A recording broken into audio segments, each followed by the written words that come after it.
नमस्कार दोस्तों, आप सभी का स्वागत है आपके अपने YouTube चैनल आओ सीखे योग बिन महेंद्र में। दोस्तों, आज की इस वीडियो में मैं आप सभी से बात करने वाला हूं एक बहुत ही महत्वपूर्ण टॉपिक पर, जिसमें आप सभी के भविष्य के बारे में चर्चा की जाएगी। आखिर कब तक आखिर ऐसे आप सभी बेरोजगार युवा बनकर घूमते फिरेंगे? यदि आप सभी अभी इकट्ठा नहीं हुए तो फिर कभी। आज मैं आप सभी से ये नहीं कहूँगा कि आप हमारे चैनल को सब्सक्राइब करिए, वीडियो को लाइक करिए, लेकिन हाँ, ये ज़रूर कहूँगा कि आप इस वीडियो को इतना शेयर करिए कि जो ये बहरी सरकार है उस तक हमारी आवाज़ ज़रूर पहुँचे। यदि अभी भी आप सभी एकजुट होकर एक साथ एक मंच पर आवाज़ नहीं उठाएंगे तो ये बहरी सरकारें आपकी एक भी मांगों को पूरा नहीं करेंगी और आपका भविष्य इसी तरह से अंधकार में होता चला जाएगा। अब हम बात करते हैं उस टॉपिक पर जिसके लिए मुझे विवश होना पड़ा कि इस वीडियो को मैं बनाऊँ। बात 24 अगस्त 2021 की है और स्थान है देहरादून।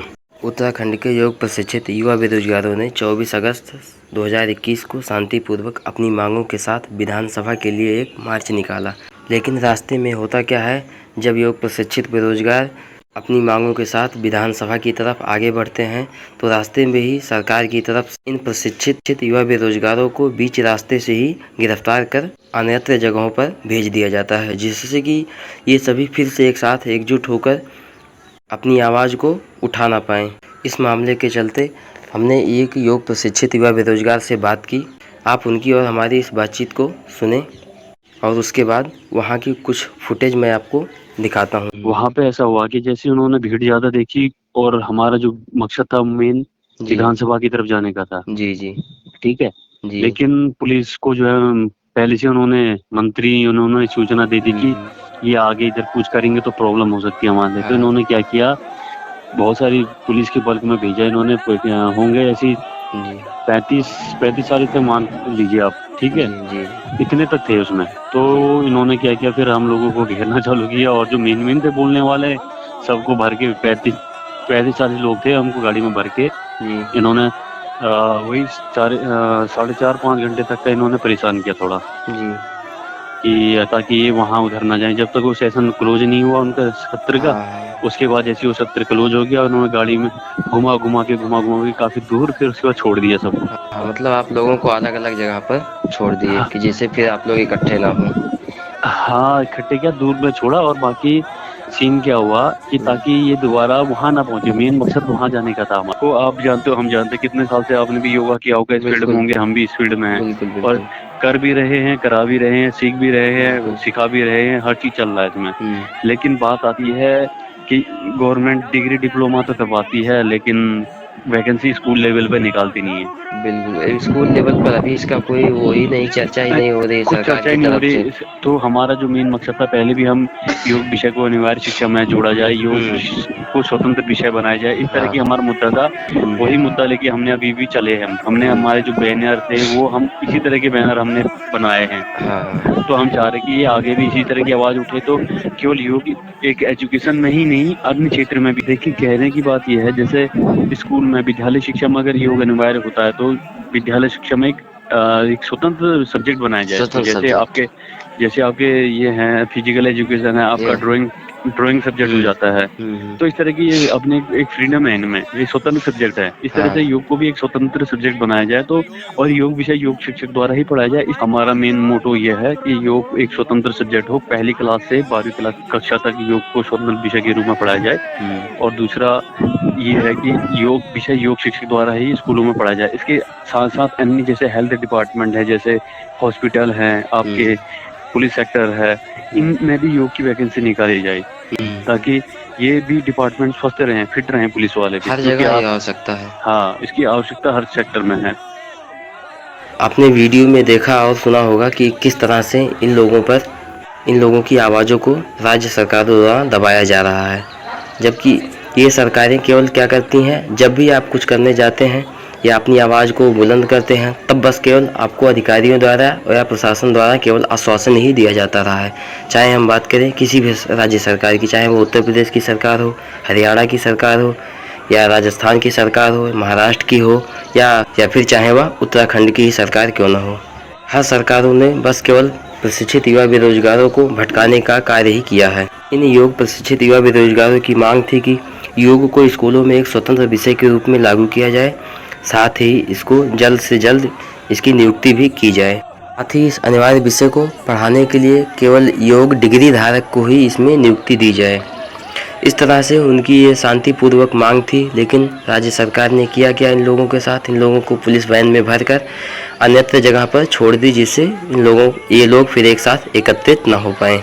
इन प्रशिक्षित युवा बेरोजगारों का एकमात्र बस इतना ही उद्देश्य था कि सो रही सरकार को विधानसभा पहुंचकर ही उसे जगाया जाए, लेकिन सरकार ने क्या किया, इनको बीच रास्ते से ही हटा दिया। जैसे हम यहाँ पर बात करें, यदि वर्तमान में केंद्र सरकार की योजना आयुष मिशन के अंतर्गत जो भी भर्ती हो रही है योग प्रशिक्षकों की, उसे देखकर तो यही लगता है कि हम योग साधकों के साथ एक भद्दा मजाक किया जा रहा है। इसीलिए जब तक आप सभी एक साथ एकजुट होकर एक मंच पर एक आवाज़ में नहीं बोलेंगे, तब तक इन बहरी सरकारों के पास तक आपकी आवाज़ पहुंच ही नहीं सकती है, क्योंकि ये सरकारें तो बस केवल आश्वासन देना ही जानती हैं, लेकिन उस पर कार्रवाई करने की बात आती है तो बस केवल कागजी कार्रवाई होकर ही वहीं तक ये बातें सिमट जाती हैं। मैं उदाहरण के लिए बताऊं, उत्तर प्रदेश सरकार की बात करूं तो यहाँ पर 2 तरह की योग की वैकेंसी चल रही है, लेकिन नहीं चल नहीं रही है, ये तो रेंग रही है। जैसे एक केंचुआ रेंगता नहीं है, ठीक उसी तरह से इस यूपी गवर्नमेंट में यहाँ पर योग की भर्ती रेंग रही है, चल नहीं रही है। यहाँ पर आयुष मिशन के अंतर्गत योग प्रशिक्षक महिला और पुरुष की भर्ती निकाली जा रही है, जिसे देखकर आप समझ सकते हैं कि हम बेरोजगारों के साथ कैसा मजाक किया जा रहा है। इन प्रशिक्षित युवा बेरोजगारों की सैलरी की बात करें तो पुरुष प्रशिक्षक को 8,000 रुपये महीने, महिला योग प्रशिक्षक को 5,000 रुपये पर मंथ दिए जाएंगे। अब आप खुद ही अंदाज़ा लगा सकते हैं कि सरकार किस तरह से हम युवा प्रशिक्षित बेरोजगारों के साथ मजाक कर रही है। मुझे इसमें और आगे कुछ कहने की ज़रूरत नहीं है, आप खुद ही समझ सकते हैं। और दूसरा जो भर्ती का प्रक्रिया उत्तर प्रदेश में चल रहा है, उसमें योग प्रशिक्षक और योग सहायक की भर्ती हो रही है, जिसमें योग सहायक को 10,000 रुपये दिया जाता है। और इसमें सबसे बड़ी बात तो यह है कि योग जो सहायक है उसके पास योग की कोई डिग्री भी ना रहे तो भी उसको यहाँ पर भर्ती कर लिया जाता है। वह केवल इंटर पास हो, फिर भी उसके पास कोई भी योग की डिग्री की आवश्यकता नहीं है, वह सीधे इंटर पास करे और जुगाड़ लगाए, फिर उसके बाद यहाँ पर भर्ती हो जाए। चलो ठीक है, ये समझ में आता है कि चलो सहायक है, ठीक है, कहीं से एक्सपीरियंस बनवा लिया और उसका नियुक्ति हो गई। लेकिन जब बात आती है प्रशिक्षक की, यहाँ पर तो सरकार को कम से कम चेतना चाहिए कि कम से कम यहाँ पर जो प्रशिक्षक है वो डिग्री धारक हो, ना कि कोई भी जैसे महर्षि दयानंद जैसे संस्थान से 6 दिन में 1 ईयर या 2 ईयर का डिप्लोमा 10,000 देकर ले सकता है और उसके बाद यहाँ पर आवेदन करके वह नियुक्ति पा जाता है और उसको आता जाता कुछ नहीं है, बस केवल बैठ करके वेतन लेता रहता है। तो इस तरह की ढेर सारी समस्याएं हैं। इसीलिए आज ज़रूरत है कि पूरे देश में आप सभी एक साथ एकजुट होकर एक मंच पर आवाज़ उठाएं, तभी इन सरकारों के पास हमारी आवाज़ पहुंच सकेगी। वैसे अगर देखा जाए तो सरकारों को ये सब चीज़ें पता होती हैं, क्योंकि उनको अपने आदमियों को करना रहता है। अगर वो इस तरह से बीच बीच में डिप्लोमा सर्टिफिकेट योग्यता नहीं रखेंगे तो उनके लोगों का कैसे होगा। यदि योग्यता के रूप में डिग्री कर देंगे तो फिर डिग्री तो ऐसे कहीं से मिल नहीं जाएगी। इसलिए ये सरकारें जानबूझकर डिप्लोमा, YCB ये 3 महीने 6 महीने का सर्टिफिकेट कोर्स के रूप में योग्यता रखती हैं, जिससे इनके लोगों का चयन हो सके। इसलिए मैं आप सभी से आग्रह करता हूं कि आप सभी इस वीडियो को इतना अधिक वायरल करिए कि यह वीडियो हर प्रशिक्षित युवा बेरोजगार और सरकार के पास तक पहुंचे, जिससे सभी एक साथ एकत्रित होकर एक मंच पर आएं और एक साथ एक सुर में आवाज़ उठाएं, जिससे हमारी आवाज़ें सरकार तक पहुंच सके। इसके साथ ही मैं अखिल भारतीय योग शिक्षक महासंघ के अध्यक्ष मंगेश त्रिवेदी जी से और राष्ट्रीय आयुष मिशन उत्तर प्रदेश अध्यक्ष रुद्र तिवारी जी से और योग प्रशिक्षित बेरोजगार योग महासंघ के प्रदेश अध्यक्ष अमित शाह जी और अन्य सभी गणमान्य लोगों से मैं आग्रह करता हूं कि आप सभी एक साथ एकजुट होकर एक मंच पर पूरे भारतवर्ष में आवाज़ उठाने का कार्य करें, जिससे ये बहरी सरकारों तक हमारी युवा बेरोजगारों की आवाज़ पहुंच सके। और अंत में मैं बस इतना ही कहना चाहूँगा कि यदि आप सभी अभी भी एकजुट नहीं हुए इन सब चीज़ों को देखने और सुनने के बाद भी, तो फिर आप सभी का भविष्य अंधकार के सिवा कुछ नहीं। जय हिंद, वंदे मातरम।